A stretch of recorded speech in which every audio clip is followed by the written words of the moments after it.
मंगेश यादव को इसलिए गोली मार दिया गया क्योंकि वो यादव जाति का था। क्या यादव होना अपराध है? क्या यादव होना एक गुनाह है? क्या इसी प्रकार का रामराज लाना चाहते थे सभी लोग? क्या इसी रामराज की कल्पना की गई थी? अगर ऐसा ही रामराज होता है तो फिर रावण राज कैसा होता है, यह भी लोग सोचें। चप्पल पहन करके कैसे एनकाउंटर किया गया? पुलिस इसमें लगातार प्रेस कॉन्फ्रेंस क्यों नहीं कर रही है? पुलिस क्यों नहीं बता रही है कि लूट का माल कहाँ है? पुलिस क्यों नहीं बता रही है कि पांचवा आरोपी कहाँ भाग गया है? क्या किसी को सिर्फ इसलिए मार दिया जाएगा कि उसके ऊपर 4-5 आपराधिक मुकदमे दर्ज हैं? फर्जी एनकाउंटर करने वाले पुलिस हमेशा के लिए सिस्टम के अपराधी बन जाते हैं। जैसे ही अगर कोई पुलिस वाला फर्जी एनकाउंटर करता है तो उसके बारे में उत्तर प्रदेश के जो मुख्यमंत्री होते हैं या जो भी अधिकारी होते हैं सबको पता होता है कि इसने फर्जी एनकाउंटर किया है, यानी कि वो उसकी कुंडली जो है उसके ऊपर अधिकारी और बड़े बड़े नेताओं के पास पहुंच जाती है, क्योंकि वो खुद जब फर्जी एनकाउंटर कर रहा है तो वो एक अपराध कर रहा है और वो सरकार के नेताओं के कृपा पर जीवित रहता है और लगातार फर्जी एनकाउंटर करते रहता है, अपराध पे अपराध करते रहता है। उत्तर प्रदेश के सुल्तानपुर में लूट कांड के बाद लगातार इस पे लोग सवाल पैदा कर रहे हैं, चाहे अखिलेश यादव हो, चाहे रवीश कुमार हो, सभी लोग इस पे बोल रहे हैं। जो भी न्यायप्रिय लोग हैं वो इस घटना पे लगातार अपनी आवाज़ को उठा रहे हैं, क्योंकि इस घटना पे लगातार सवाल पैदा हो रहे हैं। इसमें मुख्य अभियुक्त जो विपिन सिंह है उसको सरेंडर करवाया गया और जो मंगेश यादव है उसको घर से उठा करके और उसको एनकाउंटर कर दिया गया। सोचिए कि अगर उत्तर प्रदेश पुलिस एनकाउंटर करने में इतनी ही ज़्यादा माहिर है तो मुख्य अभियुक्त को सरेंडर क्यों करवा दिया, और जो जिसका नाम नहीं था उस घटना में उसको आखिर एनकाउंटर क्यों किया गया? आप सोचिए कि जिस तरीके से मंगेश यादव की घर की तस्वीरें आ रही है, उसके घर में 100 ग्राम 200 ग्राम सरसों का तेल मिल रहा है, उसके घर का एक फूस है, एक कमरे का उसका घर है जिसके ऊपर पक्का घर भी नहीं है उसका। उस गरीब फैमिली को, उस गरीब घर के बेटे को जिस तरीके से मौत की नींद सुला दी गई, वो बहुत ही उत्तर प्रदेश की शासन पे, योगी आदित्यनाथ पे लगातार सवाल पैदा हो रहे हैं। बोला जा रहा है कि मंगेश यादव के ऊपर में कुछ आपराधिक मुकदमे दर्ज थे। तो क्या मंगेश यादव इतना बड़ा अपराधी था? क्या मंगेश यादव इतना बड़ा डकैत था कि उसका एनकाउंटर कर दिया गया? अगर मंगेश यादव इतना ही बड़ा अपराधी था, इतना ही बड़ा डकैत था, इतना ही बड़ा माफिया था, तो मंगेश यादव का हवेली क्यों नहीं था? मंगेश यादव के घर में गाड़ियाँ क्यों नहीं थी? क्या मंगेश यादव का एनकाउंटर इसलिए कर दिया गया क्योंकि वो यादव जाति का था? क्या विपिन सिंह का एनकाउंटर इसलिए नहीं किया गया क्योंकि उसके नाम के आगे सिंह टाइटल लगा हुआ था, क्योंकि वो योगी आदित्यनाथ उत्तर प्रदेश के मुख्यमंत्री का सजातीय था? लगातार सवाल पैदा हो रहे हैं। चूँकि अखिलेश यादव इसे ऑलरेडी बोल चुके हैं कि मंगेश यादव का एनकाउंटर इसलिए कर दिया गया क्योंकि वो यादव जाति से था।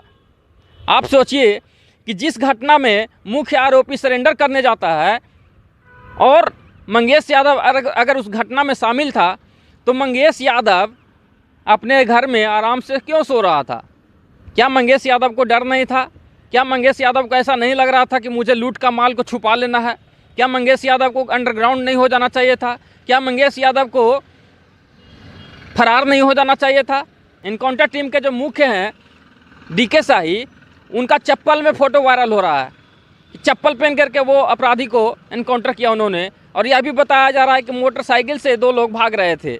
अगर मोटरसाइकिल से अपराधी भाग रहा है तो वो अपराधी गोली कैसे चला सकता है? और अगर वो गोली चला दिया तो दूसरा जो अपराधी था वो कैसे भाग गया? वो गाड़ी छोड़ के भागा, उसकी एनकाउंटर कैसे नहीं हुई? ये सवाल लगातार पैदा हो रहे हैं। इस बाइक से वो लोग भाग रहे थे, वह बाइक भी चोरी की बताई जा रही है, और उसकी जो एफआईआर जो दर्ज हुई है वो 28 अगस्त को दर्ज हुई। बाइक दिखाएगा कि 20 अगस्त को चोरी हुई है, और उसका जो एफआईआर है वो 28 अगस्त को दर्ज हुई, जिस दिन ये घटना हुई लूटकांड। और एनकाउंटर और उस गाड़ी को इस्तेमाल कब किया गया? 5 सितंबर को किया गया। तो लगातार ये सवाल पैदा हो रहे हैं। लोग कह रहे हैं कि वो अपराधी था, अपराधी को मारा जाना क्या गलत है? अगर अपराधी को मार दिया गया तो क्या गलत है? तो इस तरीके से तो प्रदेश में जो भी अपराधी हैं, जो बड़े बड़े अपराधी हैं, वो पुलिस को ही टेंडर दिया करेगी कि फलाना अपराधी को मार दिया जाए, किसी को भी फिर मार दिया जाएगा अपराध के नाम पे।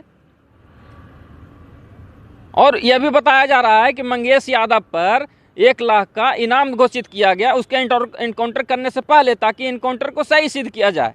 जो पुलिस की टीम इस एनकाउंटर में शामिल है, अगर वो सोच रही है कि वो बच जाएगी, उनका बचना मुश्किल है, वो फांसी के तख्ते पर लटक सकते हैं। ऐसा नहीं सोचना चाहिए। उनका भी परिवार है, उन पुलिस वालों का भी परिवार है। आप फोटो में देख सकते हैं कि ये जो एनकाउंटर का टीम का जो DKSI है वो चप्पल पहने हुए है और हंस रहा है।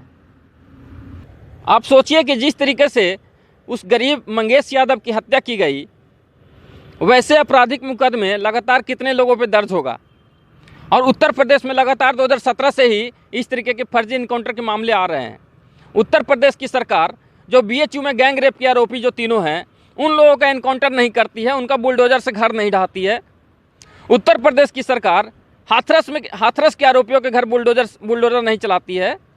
इससे पूर्व में प्रेमचंद यादव का भी मामला आया था, उसका हवेली लगातार मीडिया वाले दिखा रहे थे, उसके हवेली को गिराने की लगातार बात की जा रही थी। तो इसका घर को गिराने की क्यों नहीं बात की जा रही है? इसलिए कि इसका घर ही नहीं है, इसलिए कि इसका घर पे छत नहीं है। ग्रामीणों ने इसके घर पे बरसात के मौसम में पानी चुरा था तो प्लास्टिक लगा दिया गया है। तो क्या खूंखार अपराधी, क्या बहुत बड़े डकैत का घर ऐसा होता है?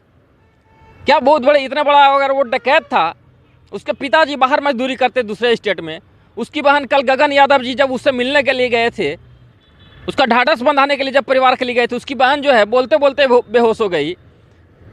सोचिए उस माँ का क्या हाल होगा। और जिस प्रकार बोला जा रहा है कि वो अपराधी था, तो मैं आपको बता देना चाहता हूं कि उत्तर प्रदेश के माननीय जो मुख्यमंत्री योगी आदित्यनाथ हैं, उनके ऊपर अधिक मुकदमे दर्ज हैं, 50 से भी ज़्यादा। और पहला ऐसे मुख्यमंत्री है जिन्होंने खुद अपने ऊपर मुकदमे वापस ले लिए जब वो मुख्यमंत्री बने।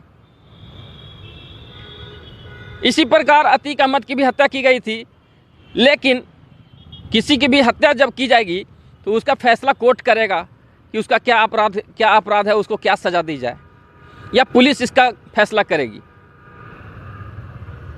एक सामान्य तौर पे बताया जाता है कि किसी भी घटना में लोग प्रतिक्रिया देते हैं कि सही हुआ, वो भी अपराधी था, सही हुआ, अच्छा हुआ, मारा गया। तो अगर इस तरीके का जंगल राज वहाँ पे कायम किया जाएगा और मौत की नींद छोटे छोटे अपराध में किसी को सुला दी जाएगी, तो फिर कोर्ट को क्यों चलाया जा रहा है? कोर्ट्स को बंद किया जाए। इसमें लगातार समाजवादी पार्टी के नेता पवन पांडे से लेकर के IP सिंह तक भी सभी लोग कह रहे हैं कि इसमें उसकी हत्या की गई है, मंगेश यादव की हत्या की गई है, फर्जी मुकदमे में फंसा करके हत्या की गई है। और लगातार उत्तर प्रदेश में चाहे ब्राह्मण हो, चाहे दलित हो, चाहे अल्पसंख्यक हो, चाहे पिछड़ा वर्ग हो, इनके साथ लगातार वहाँ पे ऐसी घटनाओं को अंजाम दिया जा रहा है। एक और मामला मैं आपको बता देना चाहता हूँ कि उत्तर प्रदेश में पिछले वर्ष एक यादव जाति के ही युवा का अपहरण किया जाता है और पुलिस द्वारा यह कहा जाता है कि आप अपराधियों को पैसा दे दीजिए, और जब आप पैसा दे देंगे तो आपके भाई को भी हम बरामद करेंगे और अपराधियों को भी पकड़ लेंगे। जबकि उस मामले में उस युवक की हत्या भी कर दी जाती है और जो पैसा है वो भी बरामद नहीं किया जाता है। इसी घटना में, सुल्तानपुर की घटना में, एक और उत्तर प्रदेश के यादव जी को पुलिस द्वारा उठाया जाता है और उसको कहाँ रखा गया है यह नहीं बताया जा रहा है। और उनके घर वालों को शक है कि उनकी भी पुलिस फर्जी इनकाउंटर में हत्या कर देगी। इस लूट कांड में लगभग 1.5 करोड़ की लूट हुई। उसमें 80 किलो चांदी, 2 किलो सोना लूट हुई। लेकिन जो ज्वेलर्स है, जो ज्वेलर के जो मालिक हैं, वो कह रहे हैं कि उनको अभी तक मात्र 10% ही राशि प्राप्त हुआ है। बाकी लूट का माल कहाँ है? जो पुलिस लगातार छोटे छोटे मामले पे ट्वीट किया करती है, जो पुलिस लगातार छोटे छोटे मामले पे Uttar Pradesh police press conference किया करती है, जहां के मुख्यमंत्री विधानसभा में खड़े होकर के छोटी मोटी छेड़खानी की घटना पे नाम लेते हैं कि वो फलाना जाति का था, वो फलाना धर्म का था, वो इस मामले पे चुप्पी क्यों साधे हुए हैं? और वहाँ की पुलिस ऐसा प्रतीत होता है कि गुंडा बन चुकी है। मैं इस घटना पे कहने पे कोई गुरेज नहीं है। इस घटना पे लगातार मुझे एक रोष है इस घटना को लेकर के मेरे अंदर। मुझे इस बात की चिंता नहीं है। अभी बिहार में प्रियांशु कुशवाहा नामक एक लड़के ने ट्वीट किया इसी मामले के संदर्भ में कि माननीय उत्तर प्रदेश के जो मुख्यमंत्री हैं उनके ऊपर भी संगीन मामले दर्ज हैं। तो वहाँ पे उत्तर प्रदेश में उसके खिलाफ में FIR दर्ज कर दिया गया है। और लगातार आप देख सकते हैं बहुत सारी वहाँ पे उत्तर प्रदेश में चिन्मयानंद को आप घटना देख सकते हैं। चिन्मयानंद पे रेप के आरोप लगा, लेकिन उसको बरी कर दिया गया। जिस लड़की ने आरोप लगाया उसी लड़की को ये कर दिया गया। किसानों के ऊपर वहाँ पे थार चला दिए गए। हाथरस की घटना, BHU में गैंग रेप, लगातार मैं आपको कई घटनाएं हैं वहाँ पे। और वहाँ पे लगातार जो है जातीय आधारित घटनाएं घट रही है। जाति को देख करके वहाँ पे न्याय और अन्याय किया जा रहा है। जाति को देख करके गोली मारी जा रही है। जाति को देख करके वहाँ पे जेल भेजा जा रहा है। माननीय उत्तर प्रदेश के जो मुख्यमंत्री उनके सजातीय लोगों को सरेंडर करवाया जाता है। क्या आपको नहीं लगता है कि मंगेश यादव को इसलिए गोली मार दिया गया क्योंकि वो यादव जाति का था? क्या यादव होना अपराध है? क्या यादव होना एक गुनाह है?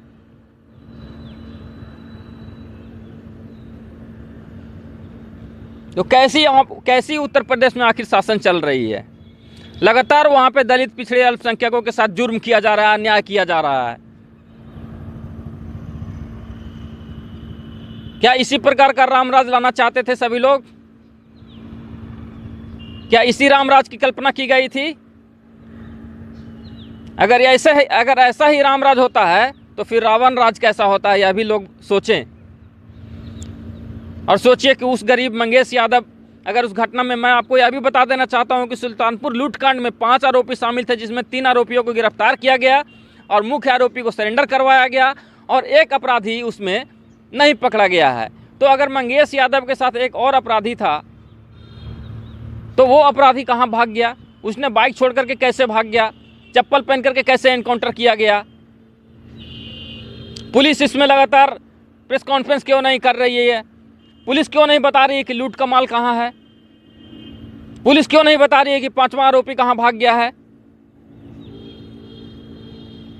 क्या किसी को सिर्फ इसलिए मार दिया जाएगा कि उसके ऊपर 4-5 आपराधिक मुकदमे दर्ज हैं? क्या आपको नहीं पता है कि लोगों को लगातार फर्जी मुकदमे में भी हमारे देश में फंसाया जाता है? इसी देश में 12-12 साल और 20-20 साल तक ट्रायल चलने के बाद, जेलों में रहने के बाद लोग निर्दोष पाए जाते हैं। क्योंकि अगर मंगेश यादव उस घटना में शामिल था तो क्या वह अपने घर में आराम से सो रहा होता? क्या वह अंडरग्राउंड नहीं हो जाता? क्या वह फरार नहीं हो जाना चाहिए था? अगर इतना बड़ा वो डकैत था तो क्या उसने पहली बार डकैती डाली? अगर उस पर 4-5 आपराधिक मुकदमे दर्ज थे, अगर वो इतना ही बड़ा इनामी बदमाश था तो उसके घर में 100 ग्राम क्यों आखिर सरसों का तेल बरामद हो रहा है? उसके घर में आखिर उसका पक्का घर क्यों नहीं है? उसके मड़ई से पानी क्यों टपक रहा है? उसके घर को मीडिया क्यों नहीं दिखा रही है?